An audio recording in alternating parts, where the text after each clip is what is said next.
Chloe hasn't slept without the lights on in 17 years. Every wall in her studio apartment is covered in charcoal crosses, thousands of them, drawn and redrawn until the drywall underneath is starting to crack. She says if she stops drawing them, even for a day, the temperature in her room drops 20 degrees, and she can smell it. Wet dirt, like someone just opened a fresh grave. This is what happens when you disrespect the dead in a place where the ground never forgets. It started in October 2005, in a dying college town in northeastern Ohio. Chloe was 19, an art student who'd fallen in with the wrong crowd. Not criminals, just kids who thought death was an aesthetic.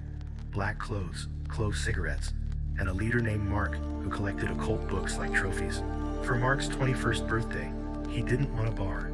He wanted to do something real, something no one would forget. He led them to Blackwood Creek. It was a pioneer cemetery buried deep in the woods behind campus. The kind of place the town forgot about decades ago. No iron gates, no maintenance. Just sunken graves, crumbling limestone markers, and wooden crosses so rotted they leaned like broken teeth. The air there felt wrong. Not cold, old, like the oxygen itself had been sitting there since 1850, stale and waiting. But they were young, they were drunk, and they didn't believe in consequences. Mark built a bonfire right in the center of a cluster of graves. He kicked apart an old cemetery fence and used the planks as kindling. When the flames caught, he grinned like he'd just won something. To the dead, he shouted, raising a bottle of bourbon. Thanks for the firewood. The others laughed. Even Sarah, Chloe's best friend, Mark's girlfriend, laughed, but Chloe felt her stomach twist. She wanted to leave. She should have left. Then Justin stood up. Justin was the bitter one, the angry drunk. He'd been hitting on Chloe all semester, and she'd been shutting him down just as long. Now 3 drinks deep, and looking to impress someone, anyone, he staggered over to a small wooden cross, marking a child's grave. Watch this, he slurred. He slurred. He kicked it. The cross snapped with a sound that echoed wrong, not like breaking wood, but like something wet and hollow, like cracking bone. And then the woods went silent. Not quiet, silent. The wind stopped. The fire stopped crackling. Even the sound of their breathing seemed to get swallowed by the fog that was suddenly rolling in, thick and white, from between the graves. Chloe's chest went tight. She stood up, her voice shaking. We need to leave. Now. Mark just laughed and threw another piece of fence onto the fire. The smoke started to smell wrong, sweet and rotten, like burning hair mixed with wet leaves. Relax, he said. It's just wood. But it wasn't just wood. And Chloe knew it. She grabbed her jacket and ran. She didn't care if they thought she was dramatic. She didn't care if they laughed. She just needed to get out of those woods. But the trail was gone. And the fog was so thick she couldn't see her own feet. The trees looked like shadows, smudged and wrong, like someone had painted them in charcoal and then dragged a wet hand across the canvas. And then she saw him. He was standing in the middle of the path, perfectly still, wearing a long duster coat that looked like it had been pulled straight out of the ground, caked in dried mud, frayed at the edges, stained with something dark. A wide-brimmed hat shadowed his face completely. Chloe froze. The temperature plummeted. Her breath came out in thick white clouds, and frost started crawling across the leaves at her feet. He didn't walk. He drifted closer, gliding over the ground like he weighed nothing. And then he reached out. His hand clamped onto her wrist. It didn't feel like skin. It felt like a slab of frozen meat, dry, pebbled, impossibly cold. The kind of cold that burns. Chloe tried to scream, but her lungs wouldn't work. Her throat locked up, and then she heard it. Not a voice, not a sound. A presence vibrating inside her skull, rattling her teeth. Go back, put out the fire, leave this place. If you do not restore the peace of the dead before dawn, I will collect the debt before the year ends. He let go. Chloe's legs gave out, and she collapsed onto the wet leaves, gasping. When she looked up, he was gone, but her wrist where he touched her was covered in frost, white and crystalline, like someone had pressed her arm into a snowbank. And underneath the frost, bruises were already blooming. 5 perfect fingerprints, black as rot. She ran back to the fire, screaming, crying, holding up her wrist. We have to leave. We have to put it out. Now. Mark looked at her like she'd lost her mind. Jesus, Chloe. Did you eat a bad edible or something? Look at my wrist.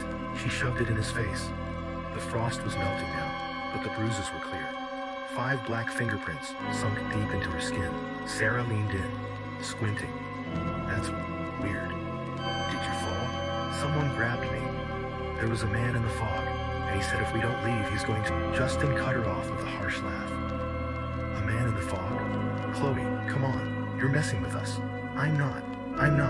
We disturbed something. And if we don't fix it, enough. Mark's voice was cold, annoyed. He stood up and kicked dirt onto the fire, but barely. The flames were still licking at the stolen wood. You want to leave? Leave. But stop trying to ruin my birthday with your drama queen acts. Chloe looked at Sarah, her best friend. The girl she'd known since freshman year. Sarah just gave her a small, pitying smile and shrugged. So Chloe left. She walked 3 miles through the woods, back to the main road. She didn't look back. She should have made them listen. 48 hours later, Mark was gone. His car was found idling on the George Voinovich Bridge at 3 a.m. Driver's door wide open, keys still in the ignition. No skid marks, no sign of a struggle. They pulled his body from the river a week later. The coroner ruled it a suicide. But Chloe saw the photos the police showed Sarah. She saw Mark's face. His eyes were wide open. His mouth was stretched in a scream. And his skin was covered in a thin layer of frost, even though he'd been in the water for days. Sarah stopped talking after the funeral. She stopped eating, stopped going to class. She'd just sit in her dorm room, staring at the corner of the ceiling like she was watching something no one else could see. Her roommate said the room started to smell like wet dirt, like someone had left a bag of potting soil under the bed and forgotten about it. On the 9th day, Sarah climbed onto her desk, opened the window, and stepped out. 4 stories down, they found a note on her pillow, written in shaky handwriting. He says it's cold in the ground. He needs us to keep him warm. Justin lasted the longest. 6 months. But he wasn't living. He was unraveling. He stopped showering, stopped going to class. He told anyone who'd listen that he could smell wet dirt everywhere he went in his truck, in his apartment, in the grocery store. It's following me, he'd say, eyes red and wild. I can't get away from it. On a clear Tuesday in April, his truck veered off the highway into a concrete pylon going 70 miles an hour. No skid marks. No attempt to brake. A witness said Justin was screaming before impact, mouth wide open, hands frozen on the wheel, but the windows were rolled up. No one heard a sound. Now Chloe is the only one left. She lives in a studio apartment with the curtains nailed shut.